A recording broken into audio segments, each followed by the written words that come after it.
사도신경하심으로 신앙 고백하겠습니다. 전능하사 천지를 만드신 하나님 아버지를 내가 믿사오며 그 외아들 우리 주 예수 그리스도를 믿사오니 이는 성령으로 잉태하사 동정녀 마리아에게 나시고 본디오 빌라도에게 고난을 받으사 십자가에 못 박혀 죽으시고 장사한 지 사흘 만에 죽은 자 가운데서 다시 살아나시며 하늘에 오르사 전능하신 하나님 우편에 앉아 계시다가 저리로서 산자와 죽은 자를 심판하러 오시리라. 성령을 믿사오며 거룩한 공회와 성도가 서로 교통하는 것과 죄를 사하여 주시는 것과 몸이 다시 사는 것과 영원히 사는 것을 믿사옵나이다. 아멘.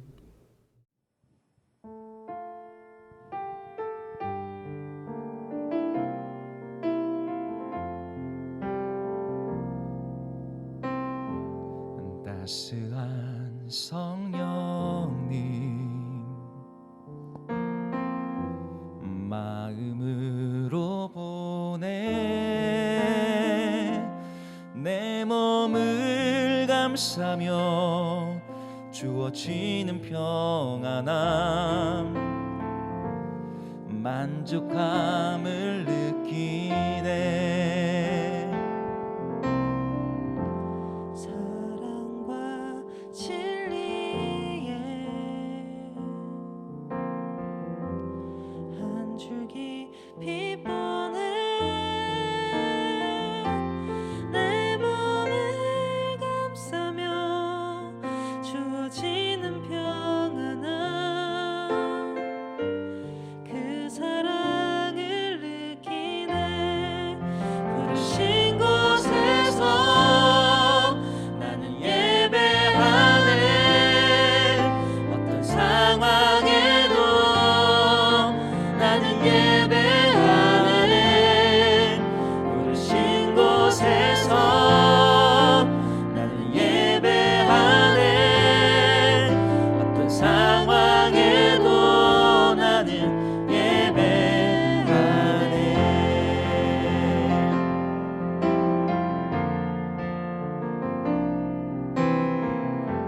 사랑과 진리에 한 줄기 빛 보내 내 몸을 감싸며 주어지는 평안함 그 사랑을 느끼네. 부르신 곳에서 나는 예배하네.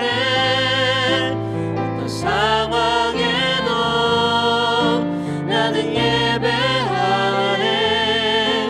부르신 곳에서 나는 예배하네. 어떤 상황에도 나는 예배하네. 내가 걸어갈 때 길이 되고 살아갈 때 삶이 되는 그곳에서 예배하네. 내가 걸어갈 때 길이 되고 살아갈 때 삶이 되는 그곳에서 예배하네. 부르신 곳에서 나는 예배하네. 어떤 상황에도 나는 예배하네. 부르신 곳에서 나는 예배하네. 어떤 상황에도 나는 예배하네.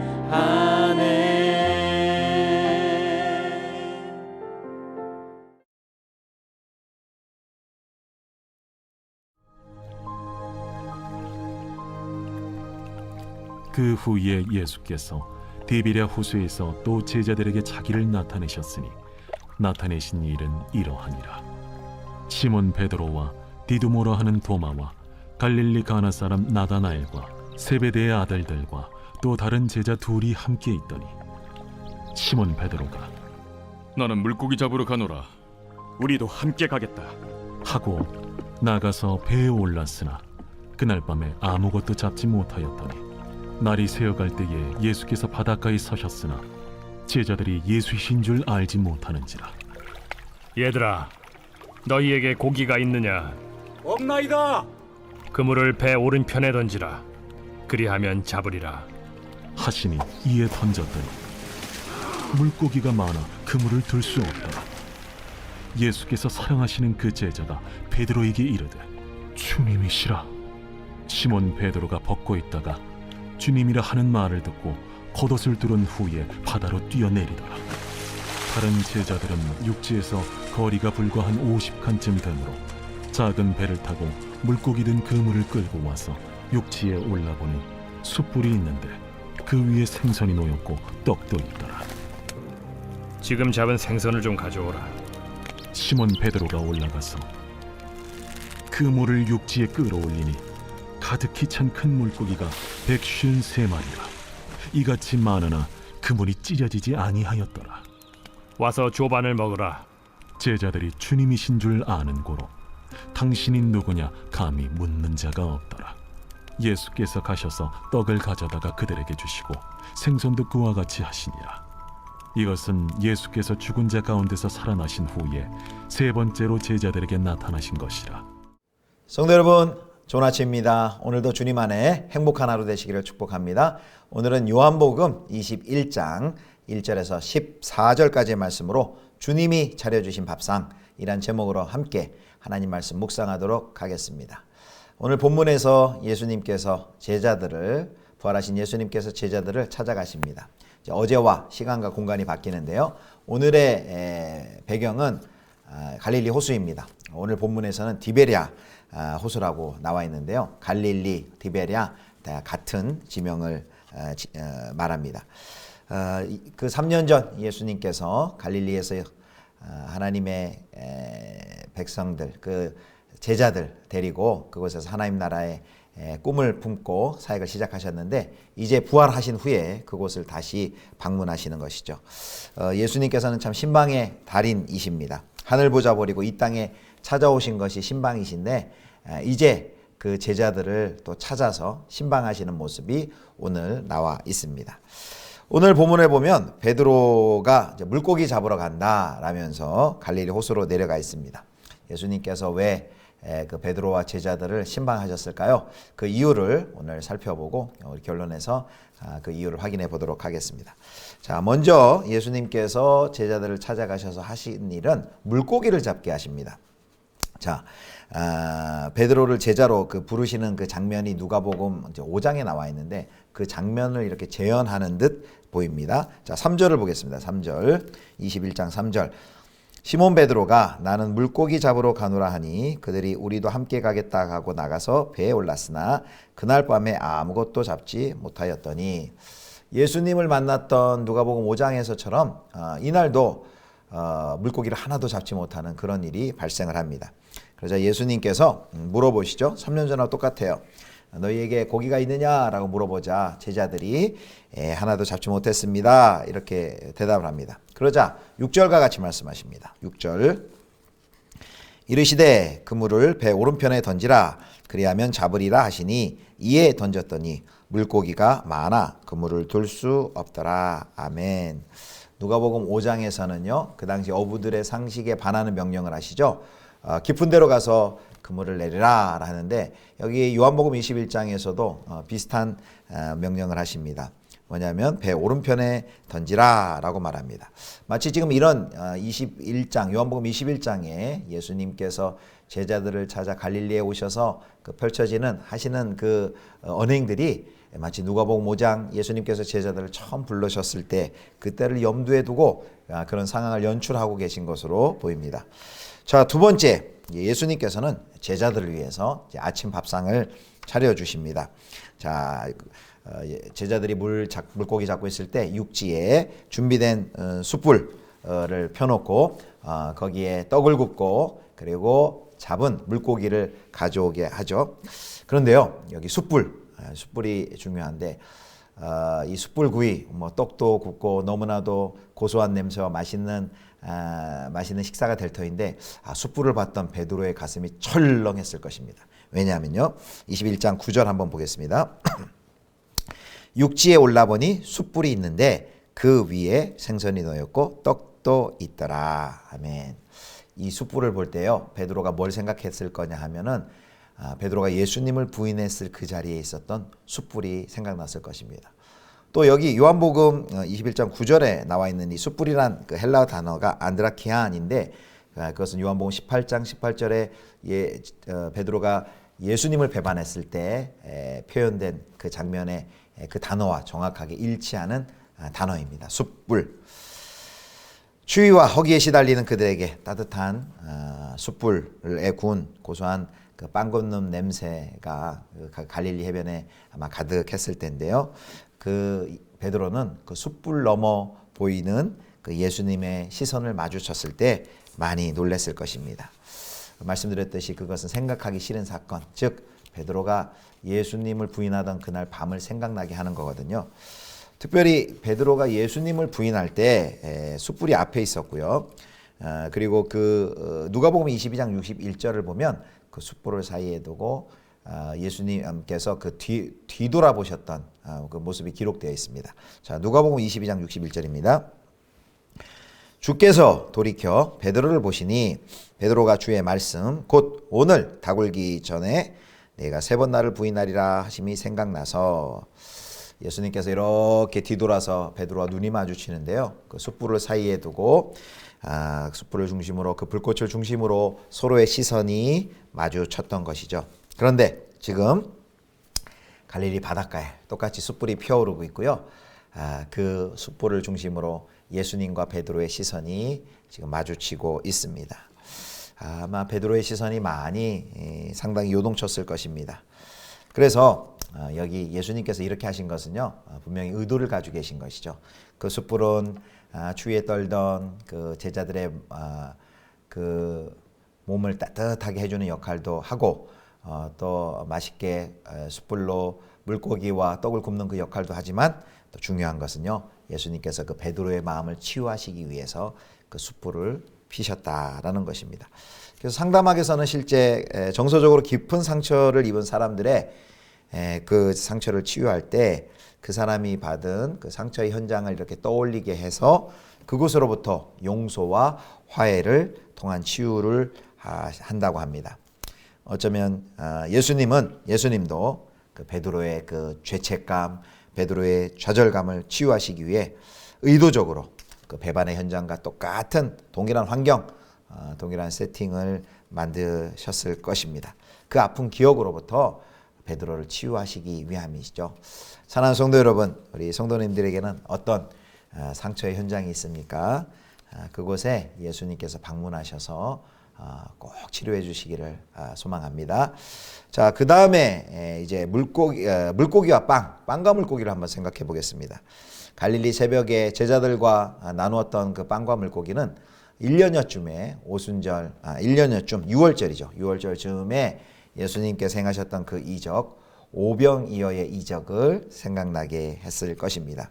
그 당시 제자들은 그 예수님의 그 기적을 통해서 그 빵과 물고기를 전해주는 그 축복의 통로로 그들이 사용이 되었죠. 자, 유대인들과 제자들이 그 예수님의 살과 피에 대한 예수님의 가르침을 거절하고 떠나갈 때 이렇게 그 당시 고백을 했습니다. 요한복음 6장 68절입니다. 시몬 베드로가 대답하되 주여, 영생의 말씀이 주께 있사오니 우리가 누구에게로 가오리이까? 이 오병이어의 사건 후에 많은 무리들이 떠나갔을 때 이 베드로가 이런 대답을 했어요. 제자들이 주의 영생의 말씀이 주께 있사오니 우리가 누구에게로 가오리이까? 제자들은 예수님의 그 말씀을 영생의 말씀으로 고백하고 예수님 곁에 계속 머물겠습니다 라고 고백을 했었습니다. 그런데 1년 후에 이제 갈릴리 해변에서 다시금 예수님이 차려주신 그 떡과 물고기를 먹으면서 그들은 바로 그 예수님과 함께했던 그 추억의 고백을 아마 상기하였을 것입니다. 자, 예수님께서 차려주신 이렇게 따뜻한 아침밥상은 다시금 제자들을 일으켜 세우고 힘을 주는, 다시금 자신을 내어주는 성찬이요, 다시금 제자들을 격려하고 위로해 주시고 다독여 주시는 위로의 밥상이었습니다. 자, 말씀을 정리하겠습니다. 오늘 묵상을 시작하면서 왜 예수님께서 갈릴리까지 제자들을 신방하셨을까, 찾아가셨을까, 그렇게 질문을 했죠. 오늘 우리가 살펴본 바로는 왜 그랬습니까? 그 낙심해 있는 제자들을 다시 한번 격려하시고 위로하시고 다독여 주시기 위해서였습니다. 그래서 우리가 방금 이제 세 가지를 살펴봤죠. 물고기를 잡게 하시는 거, 숯불을 기억나게 하시는 거, 빵과 물고기, 이 세 가지 다 특징들은 과거 사건을 계속 떠올릴 수 있도록 그 비슷한 장면을 의도적으로 연출하고 계신다는 점입니다. 일종의 기억 요법이라고 할 수 있고, 예수님과 함께했던 추억과 헌신의 고백과 배반의 아픔을 상기시켜 베드로와 또 제자들의 마음 가운데 그 묵은 상처들, 묵었던 죄의 죄책감, 이런 것들을 털어버려 주시기 위함이었습니다. 예수님께서 그 제자들에 대한 이런 사랑, 제자들에 대한 그 배려가 오늘 요한복음 21장에 이렇게 깨알같이 나와 있습니다. 사랑하는 성도 여러분, 부활하신 예수님께서 제자들을 처음 만나서 함께 사역했던 그 디베라 호수로 가셔서 제자들을 만나 실패로 끝난 줄 알았던 그 꿈을 다시 꾸게 하십니다.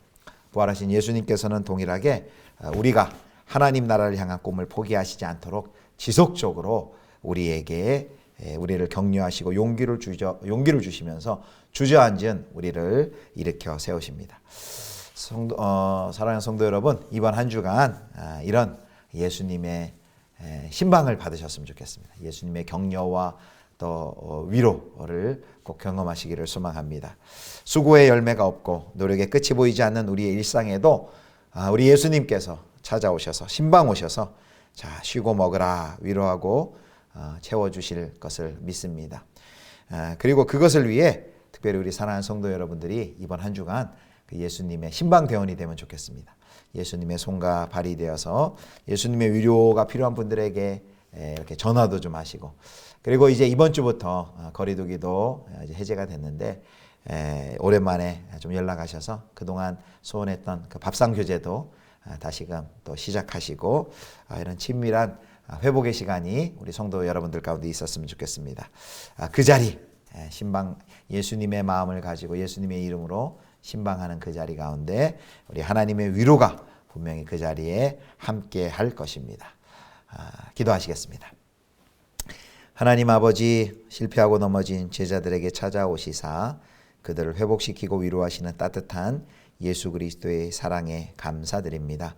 우리 사랑하는 성도들의 삶 가운데도 이번 한 주간 주님께서 신방 가주시고 찾아가 주시고 위로하여 주셔서 하나님 수고의 열매가 없고 노력의 끝이 보이지 않는 고단한 우리의 일상 가운데도 하나님의 이 위로와 또 격려의 역사가 있게 하여 주시고 그것을 통하여서 다시 한번 힘있게 일어설 수 있도록 은혜 내려 주시옵소서. 우리 구주 예수 그리스도의 이름으로 기도드립니다.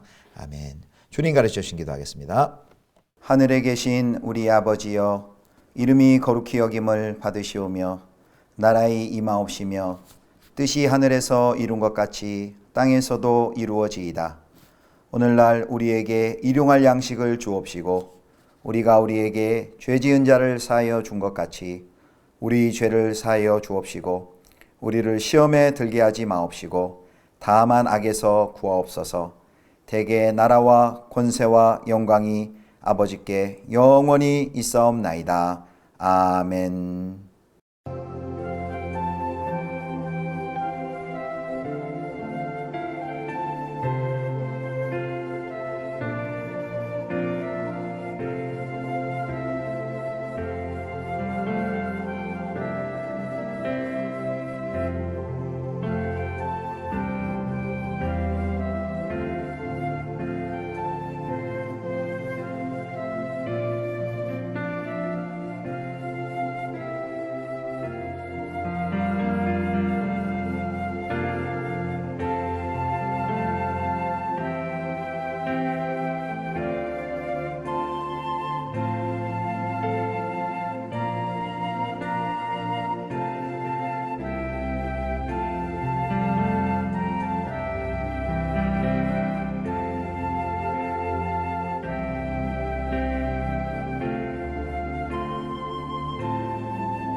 주님.